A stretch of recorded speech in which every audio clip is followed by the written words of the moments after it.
The meeting is now streaming live on Facebook. I hope it really is. We've been having, I'm sure it is, and we're just going to take this as that's what's going on. So welcome everybody, and happy Valentine's Day if you celebrate. I just, again, my wish today is that everybody has a grateful heart for where we are today, and that you know that you're loved, because you're loved by us, right? Right, Aisha? Yes, we are. Yes, you are. Happy Valentine's Day. Lots of love. Here's my counterpart, Aisha Adami Migueda. Thank you. And today we're taking on a topic that's pretty meaty, and it is on Valentine's Day. But you know, the thing is that I want to point out is that while we're talking about today, we're going to talk about grief and grieving. And that's why days like today, for instance, can be big coping challenges, because if you've had a relationship end, whether by the person no longer being with us on this plane, or a lot of people are having challenging relationships right now, being together all the time, it's still going to lead to you to what's known as the 5 stages of grief. Now, I'm doing the 5 stages because I'm old school. This is On Death and Dying by Elizabeth Kubler-Ross. 1969 was this, and this book was actually one of my mom's training texts when she was going for her degree in gerontology back in the 80s. And it was written in 1969. This woman had a near-death experience as a child, and it really she was really one of the first people that started studying death and dying and the different stages that people go through. And just a little side note, there's a hospice in the West End here in Etobicoke called Dorothy Lay Hospice. Well, Dorothy Lay was one of the first people that started the palliative care process in Canada. So the one thing that I did experience a lot of death before I was like 20.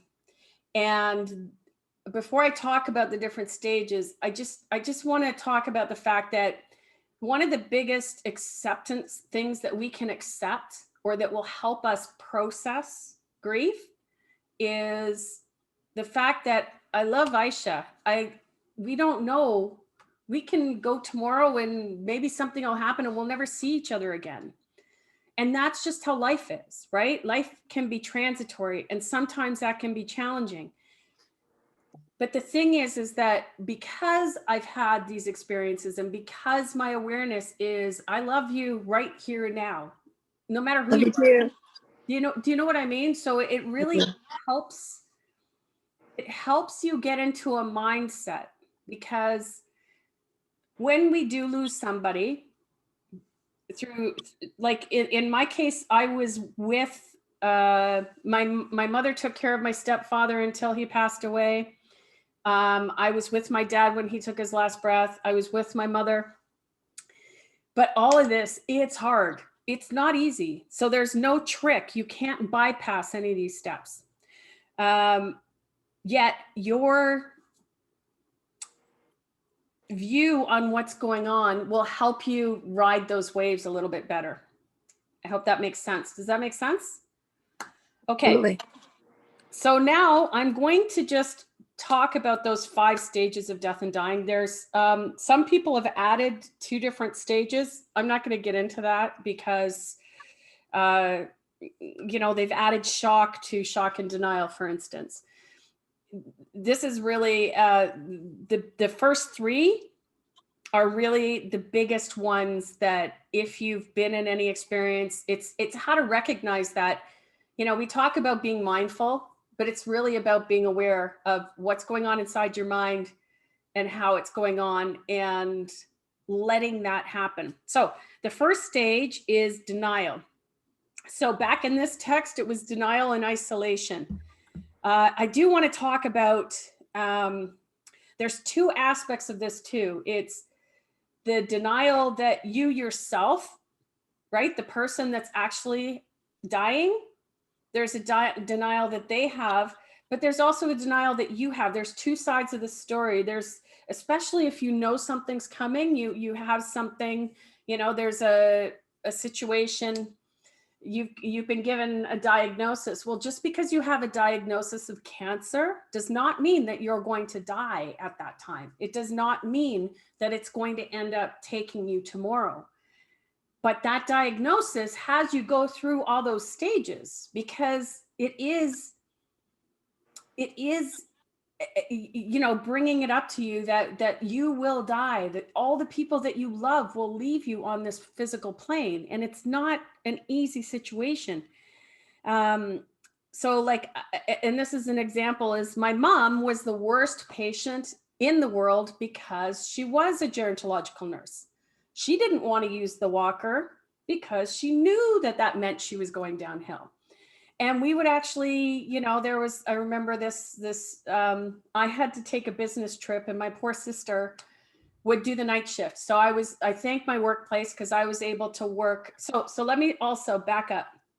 If you're doing an EDITH, which is an expected death in the home, you cannot do it with one person. You cannot emotionally deal with that. You need to have at least two people 24/7.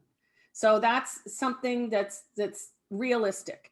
Now, while my mother knew all the stuff, and she actually was the PSWs, when we started having the PSWs come in, she would say, well, I hope you guys like knitting. And she actually would give out her wool to the people that came, because she goes, oh, you don't need to do anything with me, because she had this proud thing.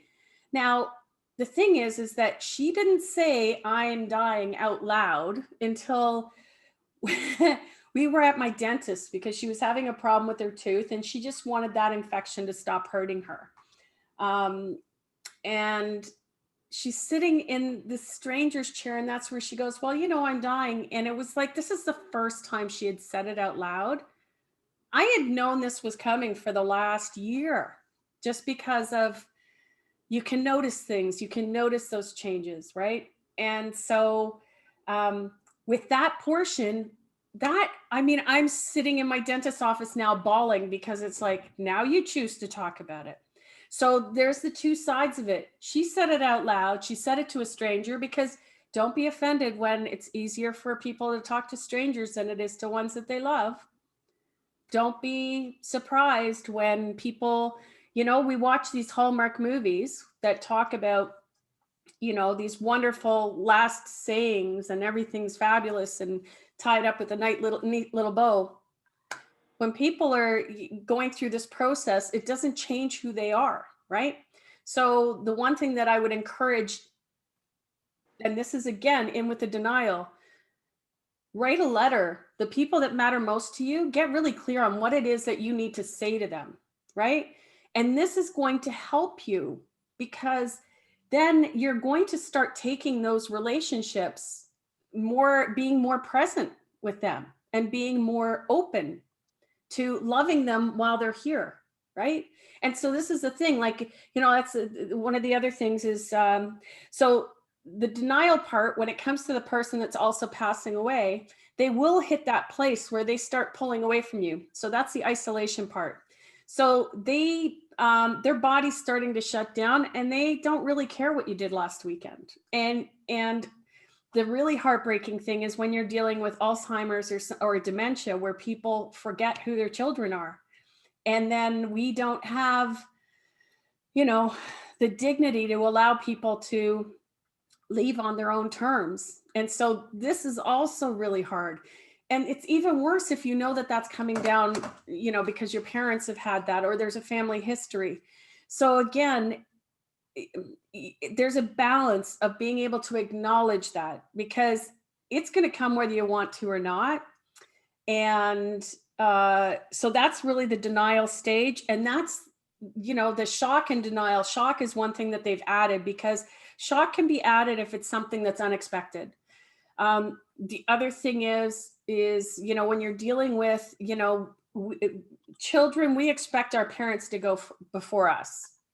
Sometimes though, your sibling goes when you're 20, maybe they're 5. I know that my first person was like, he was 11 years old. He had an asthma attack. I was in I think grade 8. And he had an asthma attack. They put him in a coma. He came out and he died from the asthma. He was 11 years old.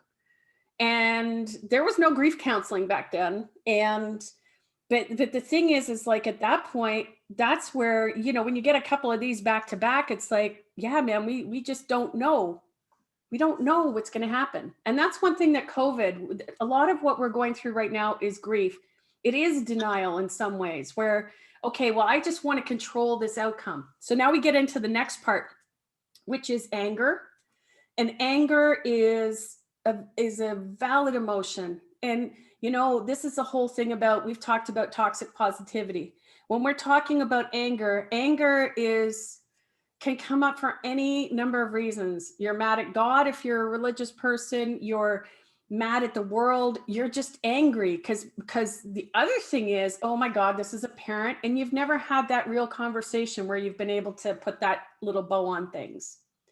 Which is why, as I was saying before, if you can write a letter and get what you need to say out, because without doing that, it's not what I call a clean death, right? Like anybody that I know, that I love you. I will say what I need to say. And that's how I vow to live. And that's because it doesn't matter if I never see you again, I love you, right, Aisha? Like, and Likewise. and Yes. so that's the thing, because I don't know. So, so when you get in with that anger is not something that we really respect these days. There's actually somebody I know, Jennifer Feeble, and I'll put her tag in where she has an anger course where you get a pillow, you punch the crap out of it. But here's the thing, if we're not comfortable with that anger, and if we're not comfortable with that, with the emotionality of anger, that's one of the things that we repress. And what happens when we repress or sit on these things is that they come out when they want to, not when we want them to. And again, I had just, my dad was dying. There was a lot of stuff going on. Actually, my dad had just passed away. And this guy, I don't know, apparently I rolled into his car. I don't know. Anybody that drives stick, you know that your foot's always on the brake, always, like when you're at a red light. Anyway, so this guy followed me, and I was like, and so I got out of the car and he started on me like, oh, you backed into my car, you did it. And I just like let loose on him. I mean, it came out of all, and I said, there's nothing wrong here. And I mean, I was ripping him a new one. And this all just came out. So, and the reason I'm talking about this, because even the people, so my mother, again, when she was going through this, this time, and again, she was the worst patient, like the worst, I can remember actually even saying to her, Mom, if you came into this home and you saw this situation, what would you do? And she just, she got all quiet because she knew, but she let go on a little bit of a tirade on me one day. And you have to be able to look at that and just go, you know what? I love you. I'm here for you. This is your death. It's not my death. That's really hard to do. So if you are doing that kind of, lots of people talk about, well, I want to die at home. Well, you need to be able to emotionally manage that. Okay. So that anger is something that you need to be able to express in a way that's not going to get you in trouble. Right. So that's anger, which is the second stage. Bargaining. Now, anybody that's been through oh, take me, dealing with Make-A-Wish and a lot of the parents that I had to deal with. One of the greatest gifts that we as wish granters were able to do was just be somewhere where they can talk about whatever they want to, and you're not flinching, right? So let me also point out that if you are that person that cannot take that because you can't emotionally handle it, that's fine. You can support them in other ways, but the worst thing is that if you're trying to be supportive to that person, they can sense when you're not really there, right? So, um, but how the bargaining shows up is like, oh God, if you take me instead of them, you know, uh, when I talk to people about things like life support, which in my family, we all know it's a DNR right across the board. Um, I've talked to people and they say, well, my mother, we did a DNR. She was like 89. And it's like, well, was that for you or was that for her? So the important thing is on both sides, right? I know that there's people that have parents that don't talk about what it is that they want and what their wishes are. And then there's also children, siblings, you know, these people that have been in relationships for 50 years and 60 years, you've been married to somebody for a long time. They are your other half. You can't imagine your life without them. So it's really challenging, but part of that bargaining part is to be able to, again, these emotions, you have to find a place for you, both of you, because if it's somebody that you love and you're also the one that's dying, it's up to you to say what your wishes are on both sides and do it when you're healthy. Because this anger, this bargaining, it's not going to go anywhere. You can be fully aware of everything that's going on and you're still going to go through these steps. You're absolutely going to go through these steps because there's one thing that's a philosophical, okay, this is what I believe it's going to be. And again, with my father, he had like 3 strokes at the same time. He wasn't talking. He was bedridden, and that was not who he was, nor was it ever who he wanted to be. And so that made it easier for us because all we did was go, this is his wish, we know. And that made it easier on us. So if you are somebody and you're having a parent, maybe you can show them this little bit. I don't know. But this is the kind of thing when it comes to the bargaining part, um, you know, there's actually stories of people that do go through and they just go, okay, I'm ready to go now. And they stop eating. And you know what happens? The body just shuts down and it goes.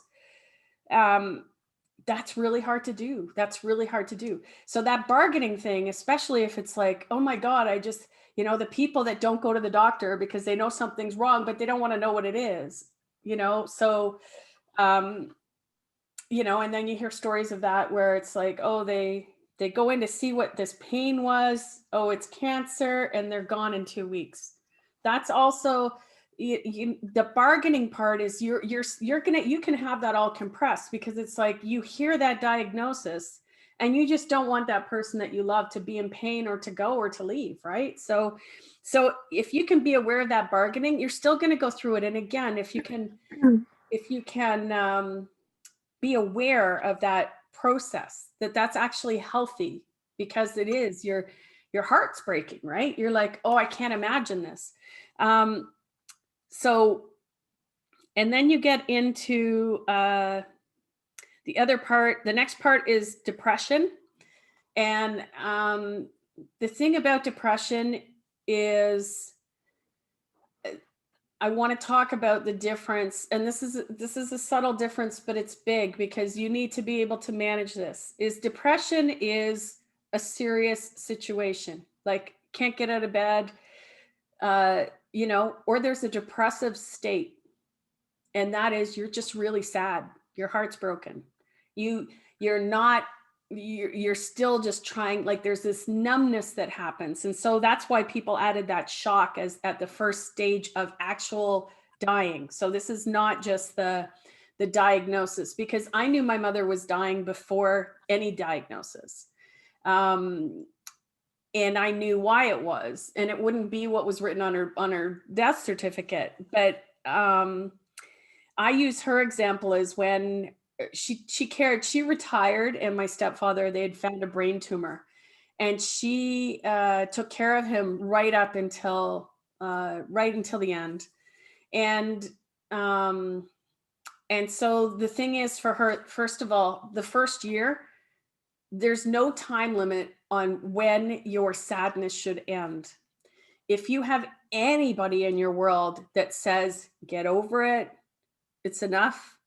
It's, anything that's dismissive of what you're feeling, get them the heck out of your world. And I don't mean never talk to them again. I mean, you protect that whole experience. If you have, like, I know that there's friends and they had gotten a diagnosis about their father, and I shared with them, this is his death. It's up to him to say who he wants to see and who he doesn't want to see. So if there's that Aunt Mabel who's really a pain in the ass and you don't want it, then you become that buffer. So you need to be able to do that. Like with my mother, we did that with her. That first year is going to suck, and it's just going to suck.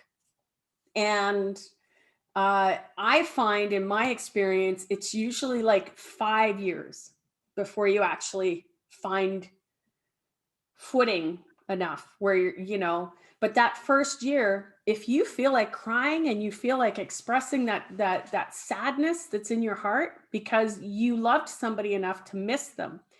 And let me just also point out that this is an inner circle. So what I mean is somebody you're born into the family with, you grew up with, they were an influence from when you were a kid. It doesn't matter what your relationship is today. And if you still have muck that you haven't cleaned, it's going to make it even worse, because then you've got the woulda, coulda, shouldas.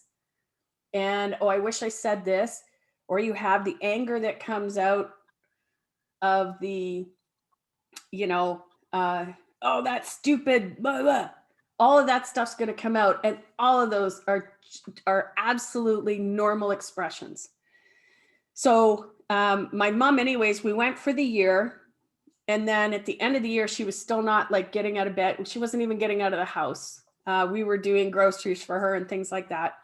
And so at the end of the year, we did an intervention, right? So if you have people around, it's not a comfortable conversation to have, but you also have to let people know we're social animals. So you need to let people know, especially if they're grieving, you need to be able to let them know that there's people watching them. So that also gives you a sense of safety, that it's like, it's okay to feel whatever you're going to feel. But then, as I said, at the end of this year, it's like, okay, mom, you've like, this is a year. We're not telling her to stop feeling.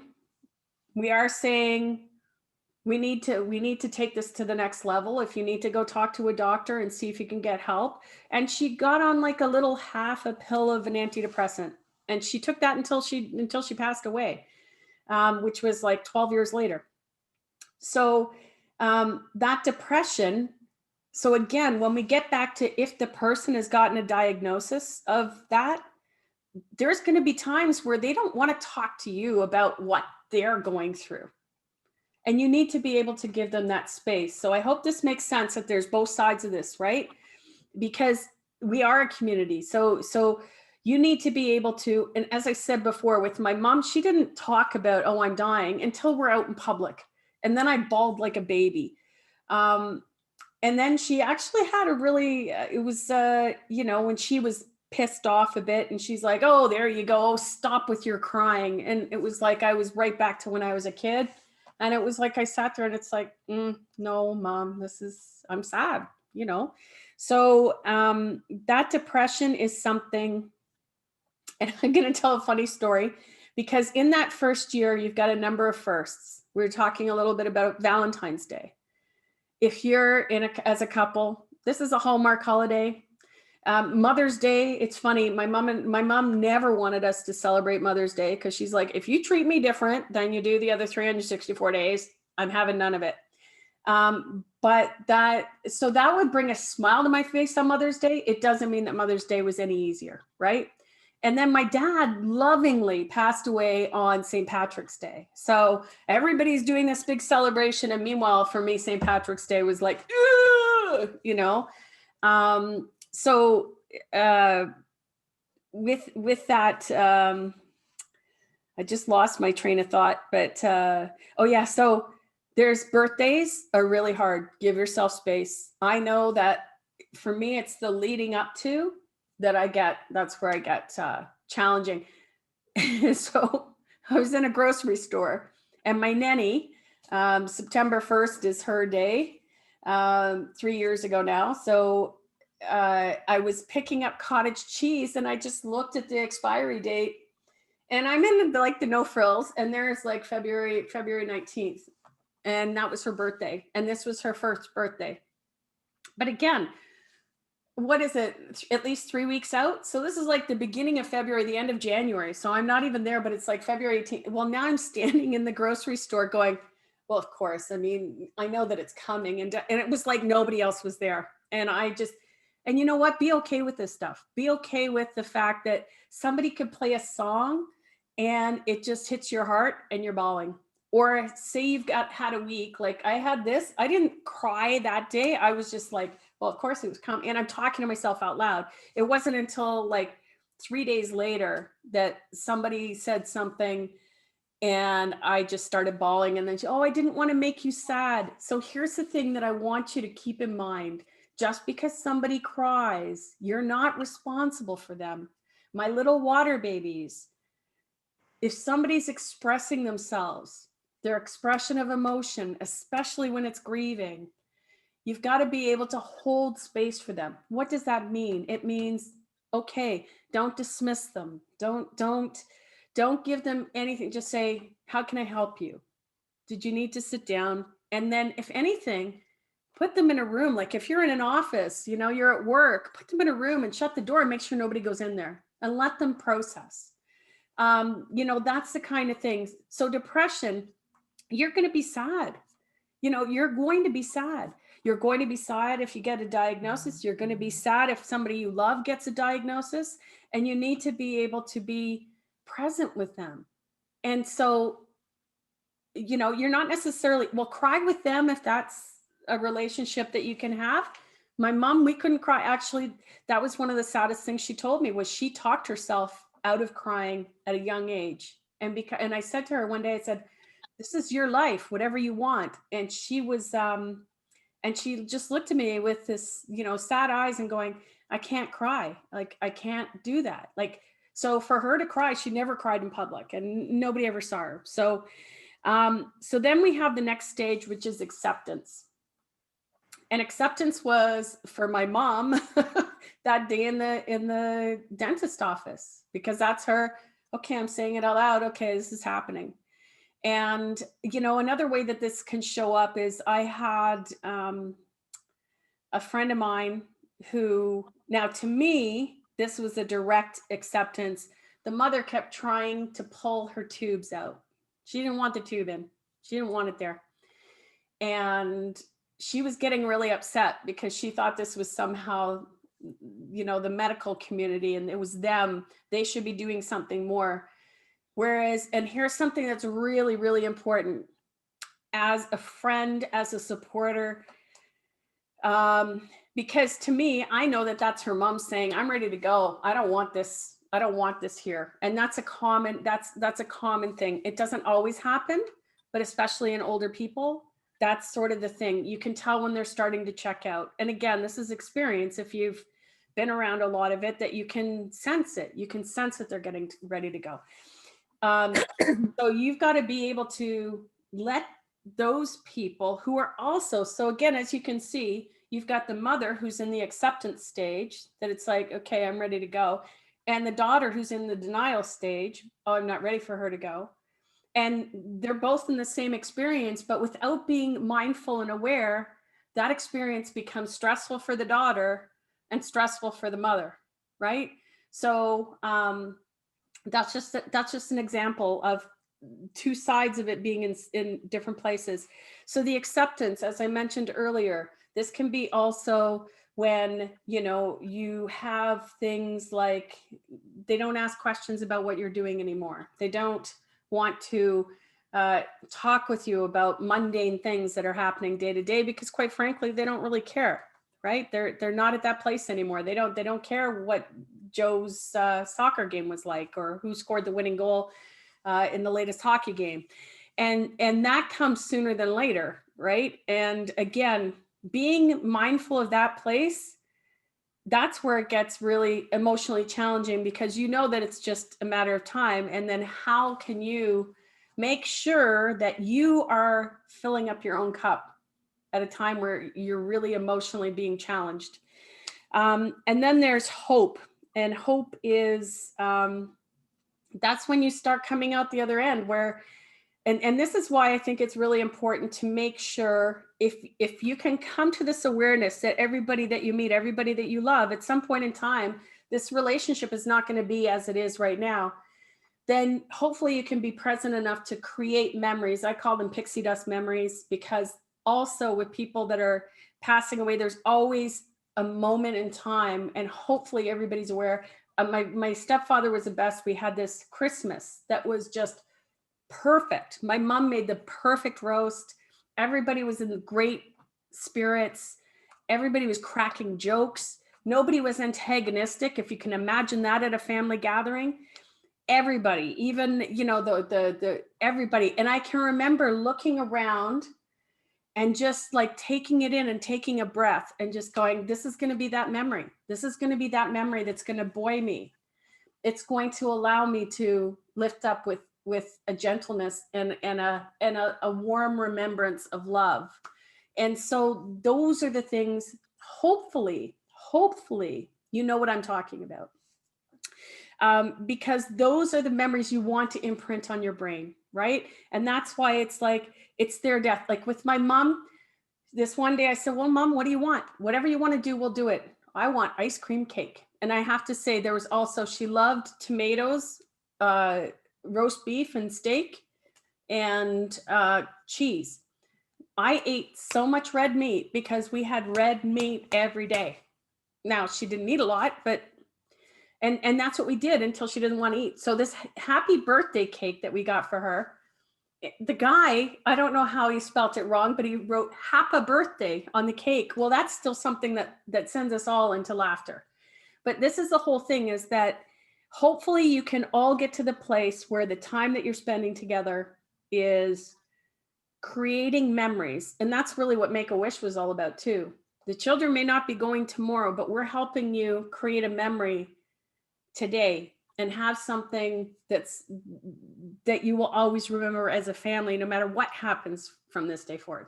And look, that's already like half an hour, but those are the five stages of death. And then we get to hope. And that's not necessarily going to happen in a year. It's not going to happen in 6 months. And nobody should ever tell you what time limit is on grief. And just to point this out, while we were talking about death and dying, this is also, say you got fired from a job, say you have a relationship end, say you had a falling out with a friend, all of these things, you're still going to go through a lot of these steps. You're still going to go through those, especially ghosting, which is a horrible thing to do. So the other part of this is, I hope that you at least have the courage to be a stand-up human being, so that whatever you leave clean, and leave with love, because we just have to be like, what does kindness look like? That's one of the things that I would say. So how did that sound? I hope I covered things. What do you think, Aisha? Oh, I thought you were still talking. I think, first of all, I just want to acknowledge your courage in sharing a lot of stories around your family and how you went through the experience of death with both your mom and your stepfather in service to other people. I think that was really courageous of you to do that. Thank you so much for it. And you really took that time to walk people through all the different steps, which I think a lot of people don't think about. Like, you kind of know in the back of your head that these are the 5 stages, but you don't really understand what that's going to look like at the end of the day, right? So thank you so much for doing that. Was really good. Yeah, you really hit all the notes, I think. So thank you for that, and with a lot of humanity and a lot of love. So thank you. Oh, thank you. Oh, of course, thank you. So one thing I wanted to just touch on is just building on what you said, is the other thing to think about with the 5 stages is that they don't always happen in order. Yes. You could experience things in different orders. Whatever you're experiencing, you might have an experience where, you're bargaining first and then you go into denial, right? It could be anything. So don't think about it in a linear fashion. Just think about it in kind of just being in flow, because that's how things are going to happen for you. That's how things are going to happen for the people that you love that are passing away. So So think about it in a kind of really general framework kind of way, but don't expect everything to happen, in a line or anything like that. I loved what you said earlier about when you're thinking about death, that you are often more present and you are able to be more articulate about the things that you want to be articulate with. One thing I'm just going to say about how when you were ending, you said, be a stand-up human being and keep it clean. The thing is that sometimes it's not clean, Yeah. right? Sometimes it can't be clean. And it's not an aspersion on you, and it's not an aspersion on the other person. It's just, it is what it is. Yeah. Sometimes you're not going to be able to say what you want to say. Sometimes you're not going to be able to have the kind of closure that you'd like to have, right? And so this is the other thing about, living in the present. Like you also may not have the chance to clean things up with people if you want to. You might want to start doing that, and the other person might say no. Mm-hmm. It doesn't matter. I'm going to pass away anyway, so none of this matters, right? Mm-hmm. And so you may be left with some residual feelings about that, right? Mm-hmm. And so we're going to talk a little bit about ritual in a second, but I also want to talk about how we come to the closure of someone's life, because sometimes we're so used to only saying the good stuff about people when they die, and sometimes for us, we have to also acknowledge the wholeness of that person.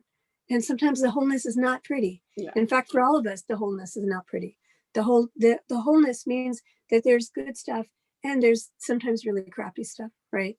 You don't want to repress that. Mm-hmm. You want to be able to see that person in their wholeness. And when you're there and you're paying your last respects to them, you can do that by being authentic. Mm-hmm. You can say, you know what, I really loved this about this person. At the same time, their temper tantrums really were very hard to take, Mm-hmm. and that's honest. And there's nothing wrong with being honest. It doesn't have to be at the end of somebody's life that all you're talking about is the good stuff. Mm-hmm. Yes, you're going to talk about the good stuff. It's okay also to acknowledge that sometimes things were not that easy, or that person was not easy to live with, because that's our humanity, right? So going back to what you were saying, Gwenda, about toxic positivity, there's also kind of a toxicity around. I don't know if toxicity is the right word or not, but there is kind of like People become angels all of a sudden, right? It's like, oh, they and and they're, yeah, and exactly as you're saying, that people are people. You may not get that Hallmark moment where everything's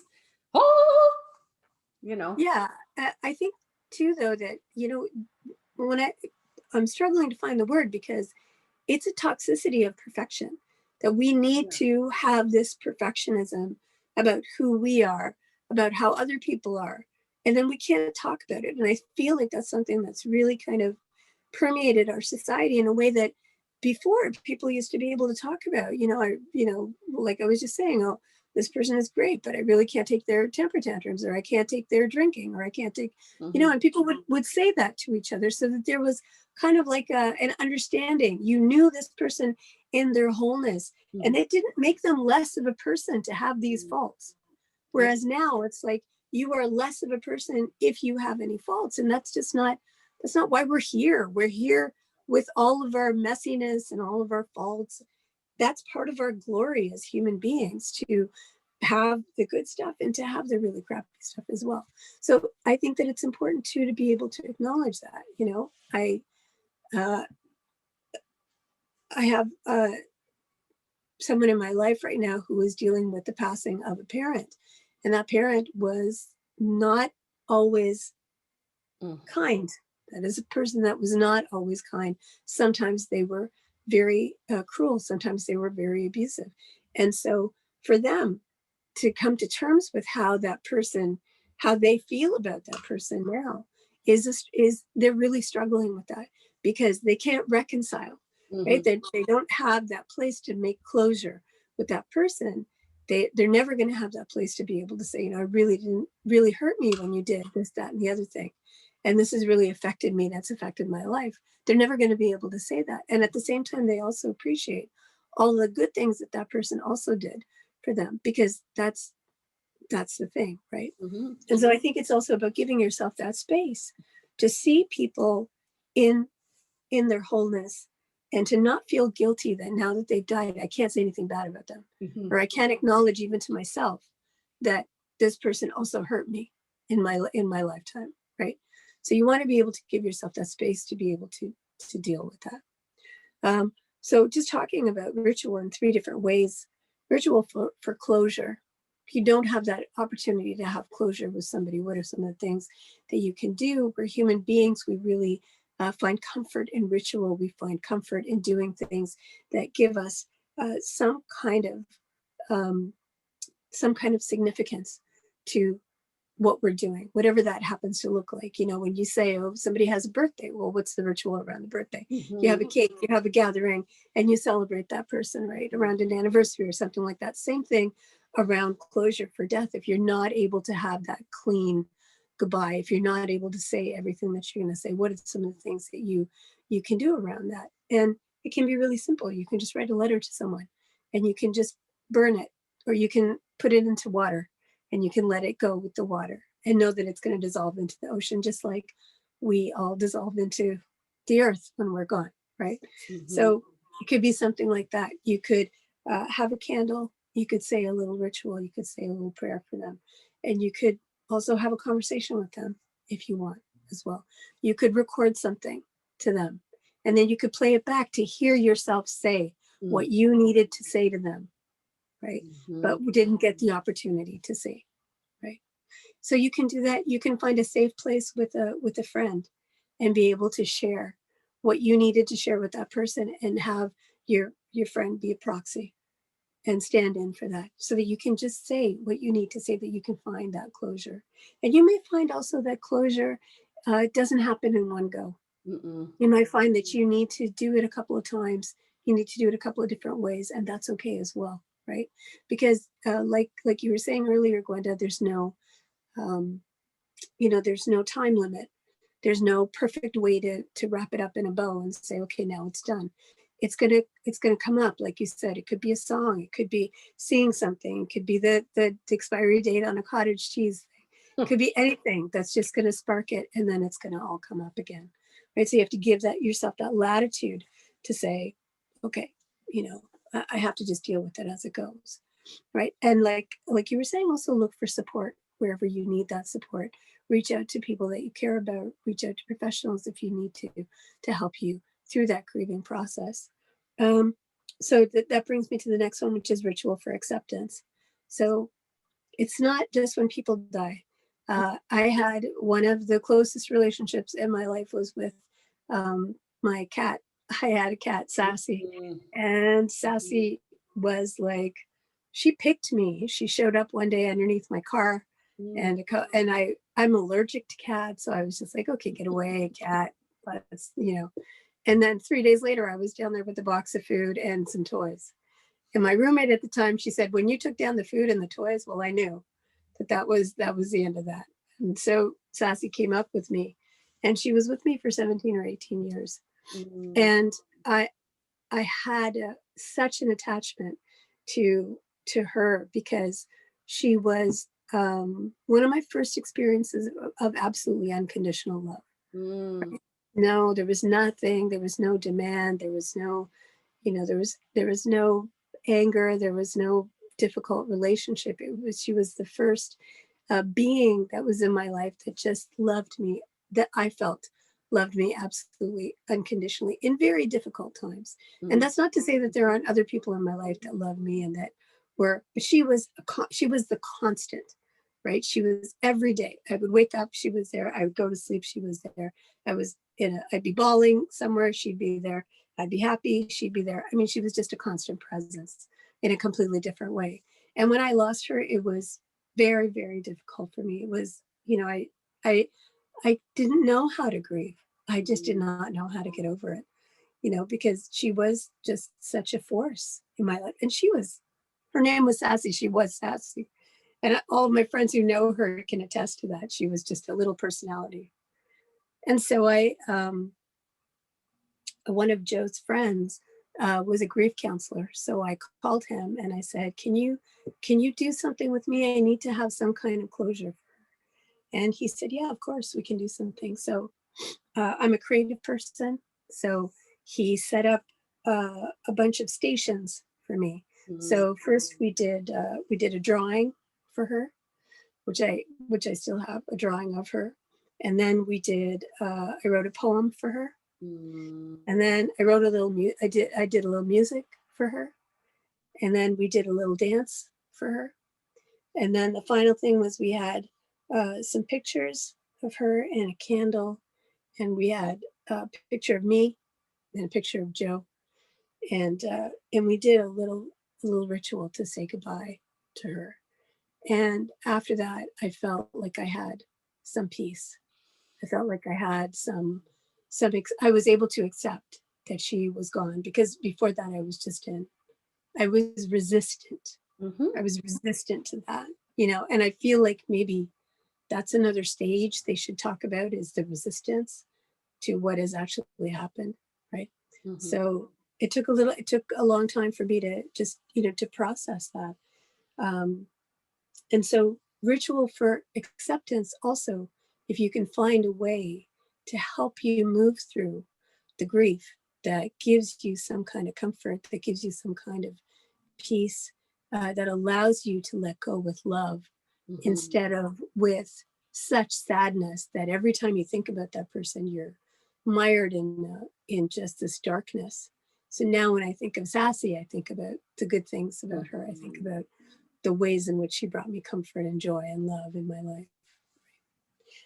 And the last ritual I want to talk about is just ritual over time.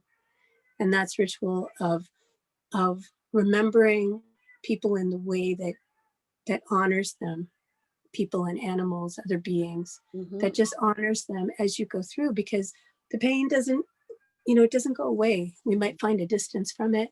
It might get a little duller. It might get a little easier, but the pain is always there. And so over time, we want to take some time and build in rituals on a day when we know someone has passed away, and have some kind of a ritual to honor them. A lot of cultures do that. They have particular days where they honor their dead. People go to graveyards and do things. And actually, what was interesting is I was watching a show the other day about death and dying, and they were talking about how graveyards actually used to be community meeting spaces. Like, people would go regularly to the graveyards with books, with picnic lunches. There would be like benches everywhere.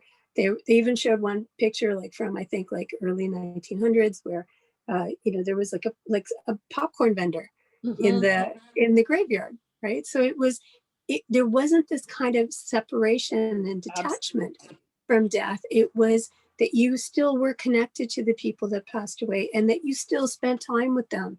You still went and spent time with them as you did in life. And that helped you maintain that connection to them. And you would see other people doing the same thing. And then you would build those connection and that community with them as well. So it wasn't like you were so isolated in your grief that you didn't have anywhere to go, that you didn't have anyone to talk to, that you didn't see that there were other people who were experiencing the same thing, which is so validating and so nourishing and so necessary when you were going through this kind of grief, right? So it's finding those ways to honor not just the person who passed, but the connection that you have with them, right? And to find whatever that ritual is for you. Sometimes it's, for me, I'm a huge George Michael fan. Every year on his birthday and on the day that he died, I think about him. I listen to his music, and that's something that, that I do for him. Obviously, there's other more personal people in my life that I do ritual for, and I don't have to wait for the day that they were born or the day that they died. That if I just think of them, then I do a ritual for them on that day, because I was thinking of them and I miss them and I love them. So, so there's a lot of comfort to be found in ritual when we can develop a ritual for ourselves, or rituals for ourselves, to help us deal with the kind of losses that are inevitable in life.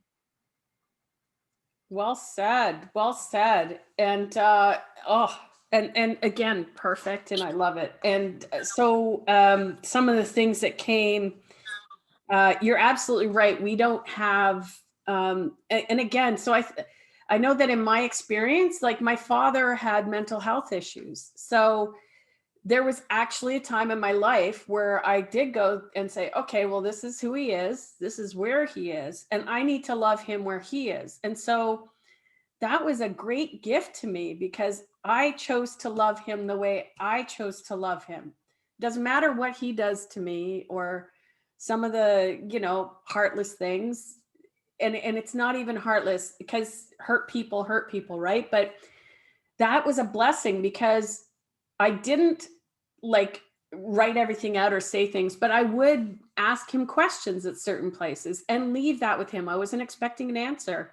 It was just really getting clear on what it is I need to say to you.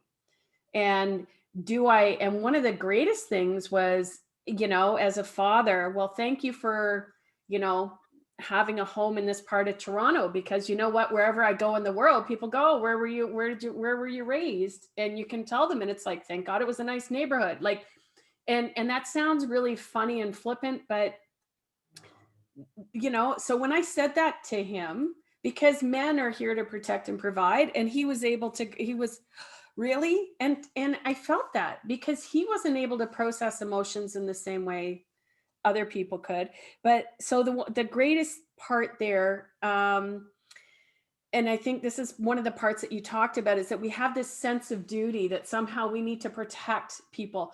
Now you go to an Irish wake and they'll say, "Oh, that damn bastard, he went he," and I think that one of the greatest things that I do or I have done is talk people into doing eulogies. So, oh, I don't want a big thing when I go. It's like, it's not about you. It's about helping those that are left behind, um, share community and share spirit and have some laughs and have some tears and just know that there's other people where you are, right? So, and the animals, it's said that animals hold space for us until we're ready for our human people. Because was Sassy around before Joe, or right?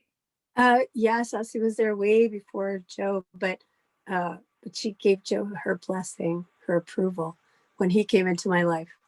But so that's from a spiritual. I mean, that's one thing that I heard before. But so that's why it's really. I mean, we could go into, and again, this topic. We're almost at an hour, and we've just barely scraped the surface. I loved everything that you said. Eulogies are really great. I know people don't like.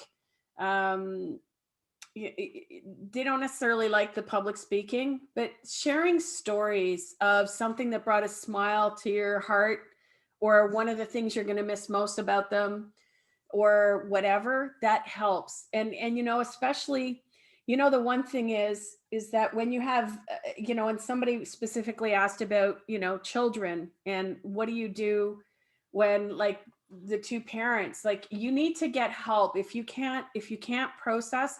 There's nothing wrong with. And next week we're going to have my friend Tracy Ogilvie McDonald, who works in hospice. She's a death doula, so we'll get into what that is. And she's a grief recovery specialist. And so that is literally what she does. And so we're going to have a Q&A. We're going to talk a little bit about how these professionals show up, because the one thing is that we do not honor grief enough in this. As we've both said it a number of times here, that you talked about the Muslim faith, that it's like everybody goes, the women wash the bodies. And there was a death symposium here a couple of years ago. And Caitlin Doherty, I don't know if you know her, but she's Ask a Mortician. And I'll put a link to her place as well, because there's a whole bunch of stuff around death and dying. And if we can't honor that as part of life, then we can't even get to the part, because we haven't even talked about the business of death and dying. Okay, do you have a will? Do you not have a will? It's not just about having money. It's about leaving those people behind so that they don't have to make a bunch of decisions, and that they don't have to search for things, and they don't have to do these things. I literally almost ran over a police officer when I left. I was leaving the funeral home after getting my mom's ashes, I think they were. and I almost ran over a police officer because I was just like totally out of it. I should not have been driving.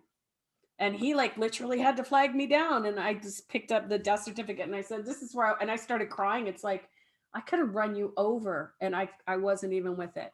So you really have to be aware that this is like, it will knock you out at the knees, grief, and you've got to let it come. And because it's easier to ride the roller coaster if you at least know that you're in the car, you know? So here we are at an hour. Is there anything that you wanted to end this up with or finish this up with? And I'm glad you told me about Sassy. Of course, it doesn't surprise me that you would have a cat named Sassy, but yeah. She was a sassy thing. I'll show you pictures sometime. No, I think we've really covered a lot. I would just say gentle steps. That's all we can do. Just gentle steps. Exactly. Okay, my darling, and everybody, thank you for joining us, and we will see you next week. Again, we're gonna have a guest star next week. Well, a guest, yes, a guest star. Listen to us. Star, I love it. Yes. Oh! So, anyways, okay, I love you. I love you, Aisha. Thank you so much for creating this space. And anybody, I'm gonna put links below of Tracy where you can get in touch with her if this is triggering anything. I am going to put Ask a Mortician. I'm going to put a few other links down below this. And if you have any questions, again, please let us know and we will cover it hopefully next week. Okay, much love. Bye.